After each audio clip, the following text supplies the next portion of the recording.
नमस्कार दोस्तों, स्वागत है आपका हमारे चैनल पर। आज हम भगवान शिव के कुछ प्रमुख प्रतीकों के बारे में बात करेंगे और समझेंगे कि इन प्रतीकों का धार्मिक, दार्शनिक और वैज्ञानिक महत्व क्या है। तो बिना किसी देरी के चलिए शुरुआत करते हैं। पहला प्रतीक है भगवान शिव का त्रिशूल। धार्मिक दृष्टिकोण से त्रिशूल शिव का मुख्य प्रतीक है।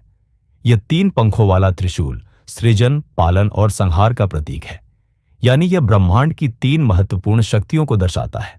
अब अगर हम इसे वैज्ञानिक दृष्टिकोण से देखें तो त्रिशूल के 3 पंख जीवन के 3 महत्वपूर्ण पहलुओं का प्रतिनिधित्व करते हैं। 1.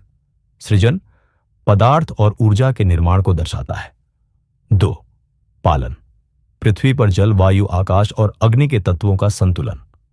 तो संहार, विनाश के बाद पुनर्निर्माण का प्रतीक, जो जीवन के चक्रीय रूप को दिखाता है।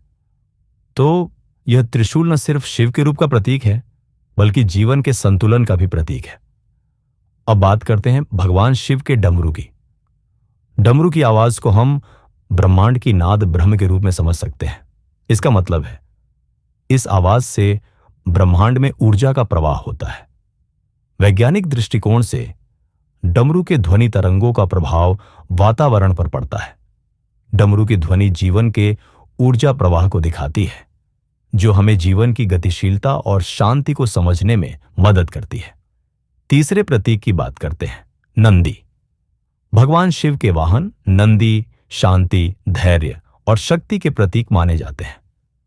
नंदी का शरीर बल और स्थिरता का प्रतीक है, जो हमें मानसिक और शारीरिक संतुलन की सीख देता है। वैज्ञानिक दृष्टिकोण से भी नंदी की शारीरिक संरचना हमें यह बताती है कि धैर्य और आत्मनियंत्रण से शक्तिशाली होकर भी जीवन में संतुलन बनाए रखना जरूरी है। अगला प्रतीक है गंगा, जो शिव के जटाओं में वास करती है। गंगा को पवित्रता और जीवनदायिनी के रूप में माना जाता है। वैज्ञानिक दृष्टिकोण से गंगा का जल शुद्धता और अव्यक्त ऊर्जा का प्रतीक है। इसका पानी बैक्टीरिया और वायरस से मुक्त होता है और इस पानी को पीने से शरीर और मन की शुद्धि होती है। गंगा का जल जीवन और ऊर्जा को शुद्ध करता है, जो हमारे जीवन के लिए महत्वपूर्ण है। अब बात करते हैं शिव के माथे पर स्थित आधे चंद्रमा की। यह मानसिक शांति और संतुलन का प्रतीक है। वैज्ञानिक रूप से चंद्रमा का पृथ्वी पर प्रभाव पड़ता है, जैसे ज्वार भाटा पर। चंद्रमा की स्थिति मानसिक और शारीरिक स्वास्थ्य पर भी असर डालती है, और शिव का आधा चंद्रमा मानसिक संतुलन और शांति का संदेश देता है। अंत में शिव के गले में लिपटा नाग, इसे मृत्यु और पुनर्निर्माण के चक्रीय सिद्धांत का प्रतीक माना जाता है। वैज्ञानिक दृष्टिकोण से नाग को जीवन शक्ति और ऊर्जा के प्रवाह का प्रतीक माना जाता है। जैसे सांप की कोशिकाएं निरंतर बदलती और पुनर्निर्माण होती हैं, वैसे ही जीवन में भी पुनर्निर्माण और ऊर्जा का प्रवाह निरंतर चलता रहता है।